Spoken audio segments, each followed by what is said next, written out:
This is the Young and Growing Podcast. Just pester the absolute crap out of him. And that's eventually it'll pay off if your film's good enough and you're the right person for their school. With Isaiah Gunther. What is up, everybody? Welcome to Young and Growing. I am your host, Isaiah Gunther. And man, today we have our first interview over the phone. This man, complete polar opposite of me.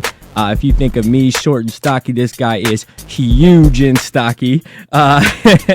He's one of my favorite people in the world, man. I don't even know where I'd be without him. So many stories in high school. So our first our guest today is going to be Austen, Big Red Pleasance. What's up, dude? What's going on, Ice Man? Oh my gosh, dude, I'm super excited. I know we got to talk for a few minutes before we started, but dude, I can't wait for people to hear all the stuff that you've went through and how you've overcome it.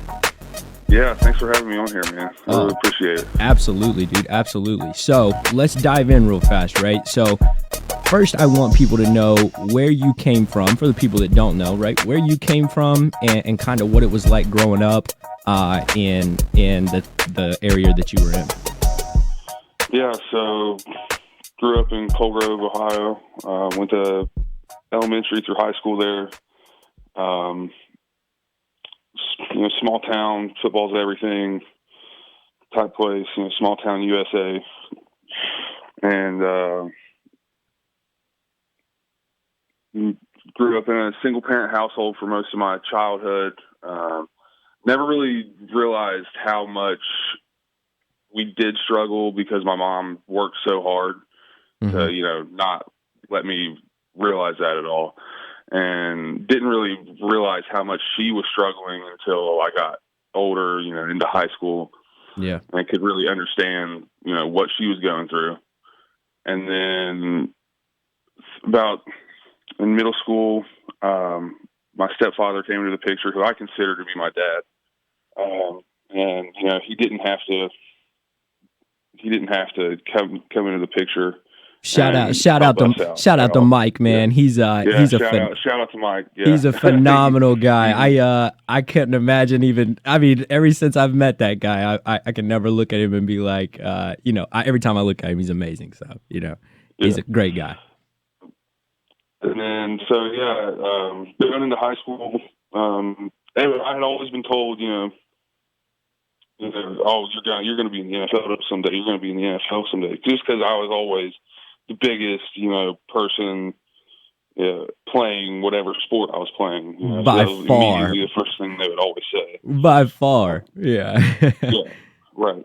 And so I was just like, okay, yeah, whatever. I'll be in the NFL someday, whatever. I didn't pay any attention to it. Never thought, this is exactly where I'm going to be. I'm going to go get a full scholarship going into high school. That's basically what my thought was.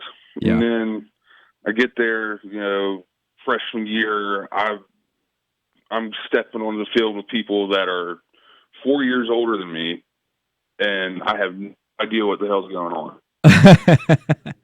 So you went from, in high school, let's talk about this for a second, because I remember coming in as a freshman at Coal Grove is when I moved there. Yeah. And of course you and Ike and Sean, Joe, like you guys were all, my very first friends. And so I remember in high school, I got the pleasure to play varsity football as a freshman. And I remember freshman and sophomore year, like, you didn't get to play varsity, but all we could ever think of is, how is Red not on the field? Right. Right. Yeah. I think my freshman year, I got one play against Fairland that year. That was the year they were crappy right before they started, getting better. I got one play that year as a tight end in that game. Oh, and that was the only rep. I remember they threw another jersey over you, right? Freshman year.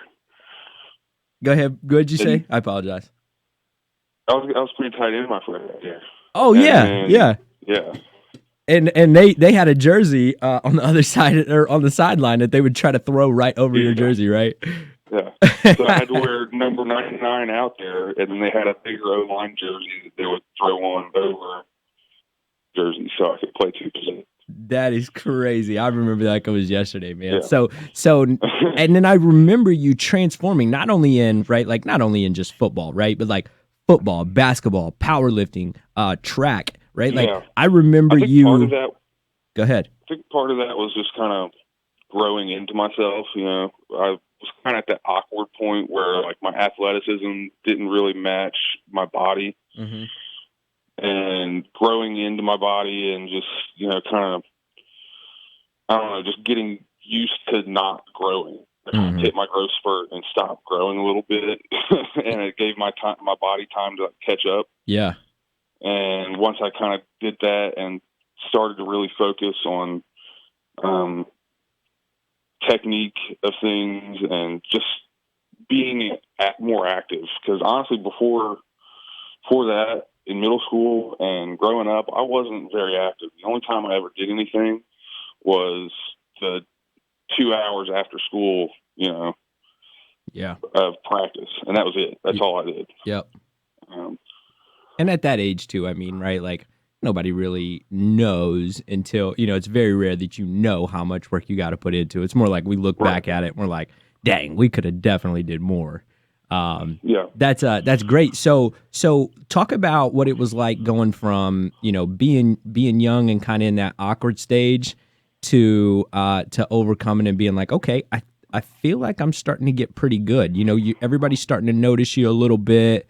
And so tell me what that was kind of like. Did it, you know, give you a little bit more drive? Oh yeah. I started going to camps, my freshman year and then sophomore year, I think that's the year we went to, was that the year we went to Reynoldsburg? Yeah, we went to Reynoldsburg for the National Underclassmen Combine. Underclassmen Combine. Yep. And then whenever I saw the numbers that all of these other O-linemen were putting up, I was kind of like, okay, well, I can definitely stick with you guys. There's no really crazy thing that's keeping me from being just as good as these people. So that really kind of helped. And then sophomore year, I gained so freshman year I was 270 pounds. Mm-hmm. Sophomore year, I come in and I weigh in at 315. Whew. And that's Coach Luke looked at me and he was like, "What the heck have you been doing?" And I was like, "Just nothing really, like just doing everything like I usually do, maybe just lifting a little bit more maybe." And he's like, "Oh, okay, well, you look good, so guess we'll be all right." Mm-hmm. And then that's whenever he wrote down that weight and started sending that weight, I could send that weight out to schools. They kind of were like, "He's a 315-pound sophomore. Okay, we got to get a look at this guy." Yeah. And that's when letters for football started to come in. Whenever I started seeing the letters for football, that's when my whole mentality started to change. That's when I was like, wow, I can actually, you know, do something with the sport that I love. Yeah. And it changed, not just changed my life. You know, that's great. Changing my life is great, but it's going to change the life of my family, you know, my future family, and be able to put us into a situation that, quite honestly, none of us could really dream of. Nope, not even a little bit. Every time I think about it, I get so happy to know that I have, you know, that I have a friend like you that I get to tell people about. And man, like that was the whole drive of getting you on this show, because I just remember growing, like, you know, in high school with you, like you were so smart, you didn't really have to try. Me and you were kind of in the same situation, not in a bad way, but like neither one of us were really rich. We didn't have a lot of money. We weren't poor by any means, but we were, you know, we were definitely not like. Oh yeah, and so not living off Fly Hog for sure. Yeah, for sure. And so I remember, dude, just how grateful I was that on your way to school, dude, you used to pick me up like our junior and senior year. Oh, like, dude, in that old red Ford Taurus. In the Ford Taurus. That thing was a piece of crap. Oh my gosh. That thing was the worst car ever. And we cruised in it. It was so fun. It was so fun, man. Awesome. So, dude, we're going into So now we're starting to get recruited, right? So now we're getting letters in the mail. And I want people to know how. So how tall were you? I mean, you've grown from high school, correct? Or has it Oh been? yeah. Well, everybody likes to add like 2 inches onto their height every other time they tell somebody. Yep. So I say I'm 6'8", but in reality I'm probably like 6'6" and some change. Probably closer to 6'7". Oh man. So then you put cleats on and a helmet and. Well, yeah. Then you're 7 foot tall. Then you're 7 foot Cleats tall, on. and I'm telling you, man, coming to your games, sitting at in the stands, I'm like, is not even close. I know exactly where you are at all times. It makes it so easy. I'm like, yep, there he is. I'm good. Yeah. So started out high school 6'4", probably grew 2 more inches in high school. Yeah. So that's awesome. But my weight is the thing that changed the most, and how my weight was distributed in my body. Honestly. Oh my gosh! Well, let's dive into it, right? Let's dive in. Once those letters started to come in, like I said, I was 315 as a sophomore. Mm-hmm. Started out at 270 as a freshman, 315, because I had grown a little bit more and just put some more weight on. Right. Then junior year, I was 330 pounds, and then I was still pretty sloppy. I wasn't real put together. Yeah. But then the summer in between junior and senior year, I had committed to Ohio. So I had already went ahead and committed, which we'll talk about that too. Because oh, yeah. I don't know if that was we'll dive in for sure. Necessarily the right thing to do. But so what I did was the only thing I did that summer was eat, sleep, and work out. Mm. And when I wasn't working out, I was doing some kind of physical activity, whether it be basketball or, just running up and down the road, walking up and down the hill, doing something at the house. So yeah, that's all I did, and I still maintained my weight. So by the time I went to Ohio, I was already in pretty decent shape. So right before we dive into Ohio, I want to talk about, I remember in basketball season, our senior year, you had already committed to OU. OU had been putting in the time and the effort for you and your family. And we were playing at Portsmouth, and Marshall's recruiter is there. And they offer you a full scholarship right on the spot after our game. And so I'm sitting here thinking, holy cow, like that was so crazy to see in high school. It was awesome. Mm-hmm. But let's dive in, because I don't know, I personally don't know what all your options were. And so I know you were about to say, was that the right thing to do to commit? So kind of take us down that road and what could have maybe went different, or, what that was like. Okay. So after my junior season of football, that's when, during that track season, was when some offers started to kind of come into play. I had a lot of D2 schools, wanted me to play there, but they couldn't give me a scholarship for athletics, right? Obviously. Mm-hmm. And then Toledo was the first MAC school that I had offer me. Yep. Ended up getting all the MAC schools interested. Then Northwestern had talked to me and was interested. Purdue was interested in me, and NC State was interested, because that's the year that's our senior year was the year that the Fairland coach had went down there and joined NC State staff. Oh yeah, and he had talked to them about me. But yeah, so I committed once Ohio offered me, and I went up there and took a tour of campus and everything. I really thought I liked it because it was an hour and 45 minutes from home.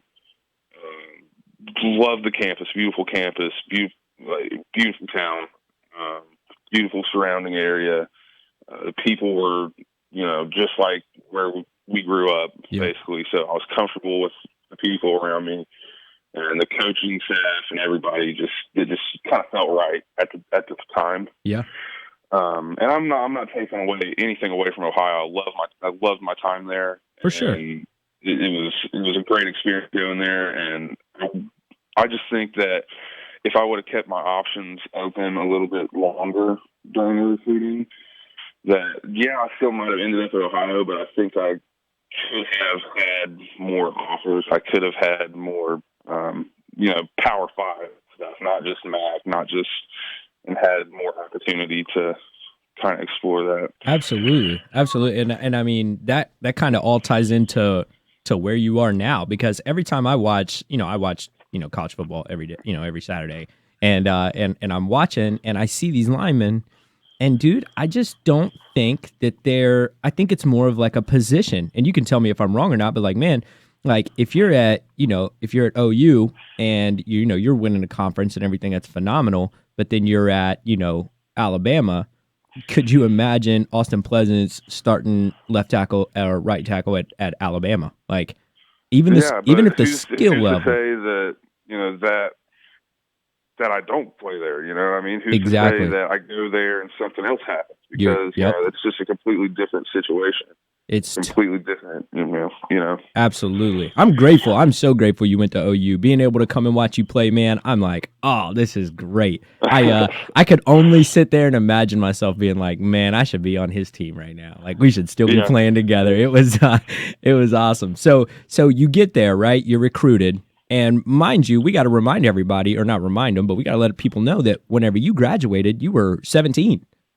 You weren't 18 years old yet. Yeah. So you graduated as a senior at 17 years old. OU's bringing you in. Let's start there. What was life like? Well, I think I'd like to go back and talk about more of the recruiting process. Let's do that. Let's do that. A lot of people, I get this question all the time. What do I need to do to become a college athlete? What do I need? And it starts from your freshman season. It starts early. The recruiting process starts as early as you want it to start. And the earlier you start it, the more exposure you're going to have to teams, the more they're going to hear your name, the more they're going to be – really, you should pester them. You should pester the crap out of them. Yeah. My freshman year, me, Mom, and Michael sat at the computer and created a scouting profile on I can't remember the exact way. I think it was NCSA. Yeah. Yep. Scouting. Mm-hmm. And we sent hundreds and hundreds and hundreds of emails out to any school you could think of. We just sent hundreds and hundreds of emails out.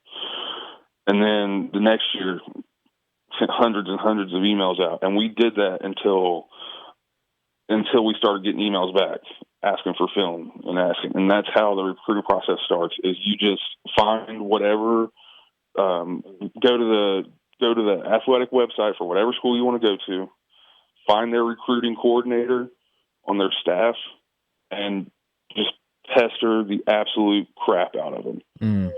And that's eventually it'll pay off if your film's good enough and you're the right person for their school. Man, that goes into every day. What I try to preach about on here every day is, man, people don't understand the grind it takes. Even those little, I'm sending out hundreds and hundreds of emails. I can tell you right now, Red, I wasn't doing that. I wasn't sending out 100 emails, at all. I can probably remember 20, maybe 30 emails that I sent out to colleges and was just like, you know what, this might not be for me. You were sending out hundreds and hundreds. Yeah, that could have. Because in the back of my mind, I knew I'm not going to college if I'm not playing football. Oh, yeah. I didn't have.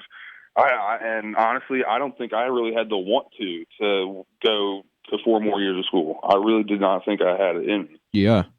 But because I was, I knew that I could get through it playing a sport and have it completely free, I knew I had to do it. That was my opportunity, and I had to take it. Man, that's crazy. So let's dive into the freshman year, man, because this was when everybody, especially what you had to go through, this is when everybody, especially, where we're from, is going to go, okay, he's either going to make it or it's not going to happen these next couple of years. Right. So there's a few stories that got back to me of people, in Cold Grove going, yeah, he's not going to make it. There's no way. Yeah. And I mean, honestly, there were definitely stories, and I knew that was going to happen. Nobody really, and there's always going to be people that just want to be that way, and want to be jealous and want to be, instead of being happy for somebody, they're going to find every way they can to, badmouth them all the way down. You know, that's okay. If that's what they want to do, that's fine. But I choose to just keep moving forward and just not pay much attention to that.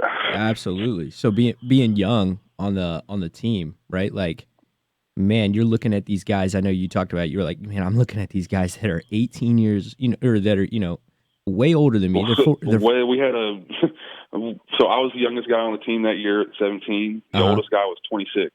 Oh my God! So grown men. Grown men. Yeah, grown men. Yeah, 26, 24 years old. Yeah. So you've developed, right? You went from, obviously, you got redshirted your freshman year, correct? Yeah, for development. I wasn't injured or anything. Right. My coach wanted to redshirt me just for development, just because I was so young and still.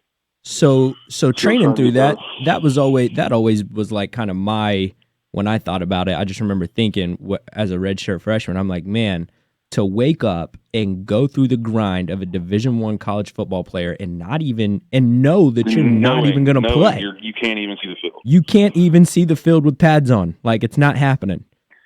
What was that like getting up every day? Did you ever have to ask yourself, like, is this for me? Or was you always like, I know what I got to do? Oh, yeah. Yeah. First day of fall camp, I called my mom and was like, yeah, I don't know about this. This is the hardest thing I've ever done. I'm in a new place around people I have nothing in common with, and I don't like it. And I called her and told her that. She was like, well, it's up to you. It's your decision, but you started this, and, gave me that whole speech of, mama didn't raise a quitter or whatever. Boom. I was like, yeah, right. That's her go-to thing whenever I would call her. I love Jennifer. She's awesome. And so I called her, and I was literally almost in tears on the phone. Like, I don't know if I can do this. First day, after the very first practice,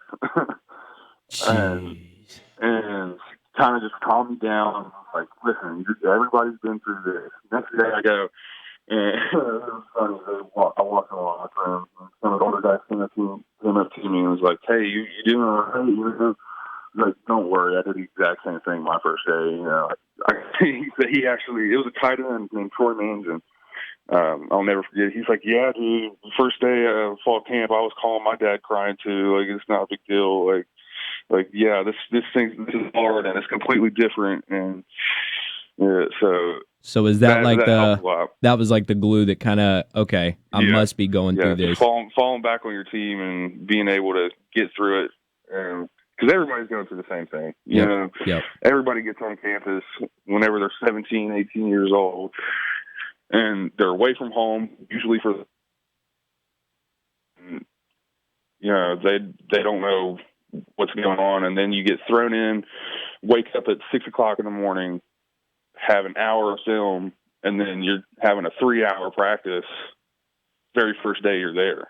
There's no easing into it. Like, you're just getting thrown right into the fire, and you're expected to figure it out, or to get left behind, basically. That's crazy. It's nerve-wracking. That's crazy. And now, I mean, honestly, hearing that, I can honestly see why some people just don't make it, especially where we come from. Like, you're not built where we're from to have the mindset. We're very comfortable where we come from, not to go out of our comfort zone. And so I think breaking that wall for you opened up a whole book and a whole new atmosphere of. And a lot of it was me and you, we're two of the most competitive people ever. We want to win and be good at everything. Right. Period. Right. Period. I want to be the best at whatever I do, and that's my mindset. Mm-hmm. And it honestly, it pisses me off when I'm not, like, to the point where I will do whatever I need to do to figure it out. And that's one thing, and that I've been that way my entire life. Yep. So that mentality helped me a lot. It's like, yeah, even though I might be redshirting or whatever, but that doesn't mean I can't be the best in practice. That doesn't mean I can be the only one. That doesn't mean I can't be the first person to every drill. That doesn't mean I can't be the first person to film, stuff like that. So. Oh my gosh. And so now that makes perfect sense, Red, because now you're a so now you go to your senior year, you're a captain. And that doesn't just happen, at the beginning of the year we're going to hand somebody captain of the team. You actually had to show up even those days, right? Like, you're showing up first to film, you're showing up first to practice. Like, Yep. That's what made everybody look at you, all the coaches look at you and be like, okay, that's the leader, that's the captain. Yeah, and everything I do, I try to first lead by example, because if you're not doing the things the right way, how is anybody going to take you seriously? Absolutely. So do the extra things to lead by example. And then after that, that's when, once people are seeing your work ethic and then they come over, or you bring them over with you, like, hey, let's go do this, like right now, before we get started. Let's do this real quick. Yep. And then that helps them, start building those routines too. Because everything's a routine. Everything I do is a routine. Like, I get up in the morning, I do the exact same thing every morning. So. Wow, man. And now it's getting crazy. The routine's getting insane. So first, let's dive more into this captain thing, because I think you being a captain of a D1 college football team is going to take you a lot of places. I mean, putting that on a resume, no matter if you make it 20 years in the NFL or 5 or 1, like, that's going to take you so far because of that leadership. So talk about what the difficulties were, or what you learned being a captain, and now looking at the guys that are 17, 18 years old that are in your shoes, you having to take them under your wing. What was that like? Biggest thing is just, trying to find or be able to put yourself into someone's perspective. It's hard to do, and I still have a hard time doing it, but everybody has their own story. Everybody comes from their own background, and being able to try to figure out some kind of way to, put yourself in their perspective, and, there's two sides to every story, and just kind of take everything for what it is. And that's hard to do, especially heat of the moment situations, whenever you're angry and you are in the middle of a game, or, emotions are high. It's hard to do, but just kind of being able to take a deep breath and step back from the situation, figure it out, and then kind of go back. And it was the biggest thing. But honestly, the culture there was set, long before I got there. Mm-hmm. So we never really had any big situations that popped up. But really, that's probably the biggest thing, is just realizing that everybody has their own story. They come from their own backgrounds, and you got to respect that, whether you like it or not. Absolutely. Man, what was it like? What was some of the roles? First, how did they present to you, hey, Red, we want you to be, hey, Austen, we want you to be a captain this year? Well, it's actually a pretty not lengthy, just kind of excessively drawn out. It doesn't really need to be, but so about a month before camp, you get they say, oh, okay, they bring you in, have a team meeting, we're gonna pick captains, and anybody that wants to be a captain takes a form. You got to fill out an application form to be a captain. You turn into, basically, just simple questions. Why do you think you deserve to be a captain? What's your leadership style? Things like that. Just simple questions. Turn that into the coaches, and the coaches get to read that. The support staff gets to read that, and they all vote. So that's all the position coaches, head coach, all the support staff. So player ops, GAs, athletic trainers, strength and conditioning coaches. Wow. They all get to read it and vote. Everybody. And everybody. This is a whole organization-wide vote. Team, the athletes, coaches, and support staff. And then once the coaches vote on it, they bring the team back a couple weeks later, and then that's when we have the team vote, and whoever gets the most vote gets to be a captain. And out of 120 people, 10 people probably apply. Wow. So that's crazy. And man, like I can only imagine, right? Again, I'm looking at, not 4 years going into 5 years of playing with these guys, but I can only imagine, senior Colgrove, Austin Pleasance being now leader of guys from all over the place. I just know how much, like you were saying, you had to transform and really keep an open mind about, where people are coming from, the empathy that you have to show to try to put yourself in their shoes. I just think that's huge for leaders or upcoming leaders to understand, right? Like that is important to understand, where your guys are coming from and what to do to help them get through it, because everybody's a little different. You can't just give everybody tough love, Some people need approached a completely different way, and learning that or learning how to do that with your team is unbelievable when it comes to being a leader. So huge gold nugget right there. I love that. So Red, now let's get into what we're going through now. So let's go through senior year, right? As you're starting to know, because you had some huge moments in your senior year, man. Some moments I'm so happy to be able to see. Actually, I was in line, and there was such a huge line to get a beer, and I was in line, and I was watching from the right corner of the where the building is of the end zone, and I was there getting a beer, and I was just watching, and dude, they threw you that pass, and you scored. And I didn't even have a beer in my hand, but I ended up getting 2 beers. I got another beer. I was like, I'm getting 2. This is hype. This is crazy. So going through your senior year, right? You made it on ESPN a few times. Yeah. Dude, it was amazing. How did you start to see this so long dream that people were telling you as a little kid this was going to happen? Of course, you kept it in the back of your mind, but that wasn't the full motivation, the full force. You just wanted to be great. And now, as it started to open and unfold, it's starting to go, holy cow, this is real. I'm about to really do this. So talk to me about. I don't think once I started playing and getting playing time, I don't think I had any doubt in my mind that I would have this opportunity. Ooh, love it. I never once. I mean, it's easy to say that I never had doubts. I mean, everybody has doubts at some point, right?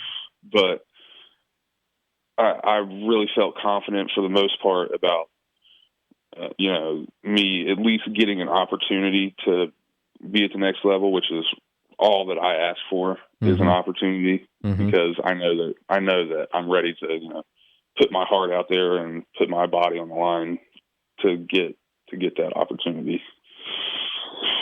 So, wow. And so once you started, what is that like? Because rarely people get to experience getting recruited from a Division I school. Very rare. Then it's really rare to be a starter at a Division I school. Then it's even more rare to be a captain, and it's even more rare to start to move on to the next level. What's that even like? It's a pretty crazy journey, honestly. You never really expect to be there. At least in my situation, I was like, I never expected to be the captain, but I just kind of ended up being there. Yep. And then, but I definitely always expected to get the opportunity to go to the NFL, and it's pretty humbling just because you see all of the stuff that you had to do, all the hours, like just sitting back and thinking, all the hours I've had to put in to get to where I'm at, and all the people that want to be where I'm at. I'm thankful that I'm here, because not to sound cocky or arrogant or anything, but it's pretty special. It's extremely special, right? It's extremely special. And like just whenever I had went back a couple weekends ago, or last weekend actually, it was Dr. Seuss reading day at the elementary school. Yep. I went back and I read to the kids, and just the whenever I walked in the room, the light that came from their face, whenever just like their faces lit up. I never thought that I would be able to make somebody's day feel like, make them feel that way. You know what I mean? Oh yeah. So just being able to come back and see the impact I'm actually having, it's pretty phenomenal. And then to have this opportunity to take it one step further and have an even bigger platform to talk from and speak from is pretty impressive, because now I view football as more of a vehicle to get where I'm going and to make things happen within my community and give back. That's one of the biggest things. I want to be able to help Cold Grove, help Ironton, and help Southeastern Ohio, and then help the Tri-State, and then eventually just keep building and building and building to where I'm giving back to communities across the country. Oh my gosh. That's my biggest goal. So I love that, man. I love that, dude. And it's a vehicle. And you start to hear, right. This is when I know people are getting to be successful, is when they start saying that what they once started grinding for because, they wanted it so bad. Now it's like, I grind for that, but the real reason isn't because I want that so bad. It's because I know what it's going to be able to do for me and my family, exactly, and things like that. So, oh my gosh, Red, you just started my Wednesday. By the way, this is Wednesday morning. You just started my Wednesday. With some fire, dude, with some fire. So, last thing to end this thing, right? I want you to share a lesson. I want you to share something that you're going to take with you every single day. And other people can do this wherever they are, but just share something that you take every single day with you to keep you fueled, even on the non-motivated days, even on the days when you don't want to get up and do these things. What's one thing that these guys need to know? Know their why. Why are you doing what you do? Everything you do should be with a purpose. If you're not doing something with a purpose, then you're just wasting your time. That's the only way to get better and really the mentality of it is, days are going to suck, but you just got to get through it. Like, that's just something, that's just part of it. That's part of the grind, is being able to say, this is why I'm doing it. And that's why I'm going to get through it. That's why I'm going to, and then do everything with a purpose. You don't just go into a weight room and just do whatever just because. Like, you have a purpose, you have a goal in mind, you have a reason why you're doing it, and you do that with a purpose, and it makes it so much easier, it makes it so much better, to do. And there's another thing, this applies to life too. Anywhere you go, any meeting, anything you have ever, take a pen and pencil. The pen never forgets. Wow. That's one of the biggest things. The pen never forgets. You take it and write it down. Because if you think, I'll remember whatever this person's saying, you have an hour-long conversation. Are you going to remember everything he says? No, you're going to remember the first thing they say and the last thing they say. You're going to forget everything in between. Yep. So, to any, especially athletes, college coaches look at that a lot. Take a pen and pencil wherever you go. I love that. That is crazy. And just just stay motivated. Just find your motivation, your why. Yep. And that's really the biggest thing. And if you don't have a purpose for what you're doing, there's no reason to be doing it. 100%. And if people have a problem or have a hard time finding their why, what advice do you have for them if they just don't, if they know they want to grind, but they're having a hard time finding their real reason why? Do you have any advice for them to kind of get there? Yeah, well, I think that it can definitely change over time, and I think we need to, kind of always take a step back and kind of look at what we want, where we want to be.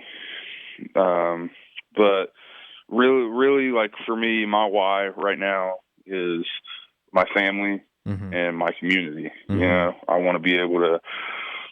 I do everything because I want a family. I want my current family to know, that I got them. I'm going to take care of them. That's my why. And I have to. And your why is so much bigger than you. Right. The days that you don't want to get in there and lift heavy and run and get your, and do all those things. Like if it's just for you, you're going to be like, nah, dude, I'm just going to go back to bed. I'm comfy. But because it's for your family, because it's for the people you love, it's like they're sitting right next to your bed watching you make that decision to not work hard for them. And you're like, no, forget that. I'm up. And and that's the most fulfilling thing that I feel like I know that I've ever experienced. Oh, Red, man, this has been a good one, dude. This has been great. I think so many people are going to love hearing this and hearing your perspective on everything, dude. I'm so grateful to have you on this podcast, man. Thank you so much. Yeah, thanks for having me, man. Next time I'm going to be on here, I'm going to be in the NFL. So exactly, and I'm going to be and the next time you're on here, let's make this a pact. You're in the NFL, I'm going to be wearing a jersey, and we're going to do it live. Oh, yeah. We're going to be doing it live. Oh, I love it, dude. Hey, man, thank you so much for being on. Thank you guys so much for listening to this podcast. I know I'm trying to get better each and every time that we do this. If you guys know anybody or have anybody that you'd like to hear their story, I'm more than happy to take any type of suggestions. I want to hear feedback. I want to hear criticism. I want to know how to get better for you all. This has been an amazing podcast so far. Episode 6, Young and Growing. Make sure if you guys get anything from it, subscribe, share, and write something in the share that people need to know about what you took from this, because I took so much from it. And somebody can take just a little nugget from every single one of these episodes. So thank you guys so much. Keep listening. Young and Growing. We're out.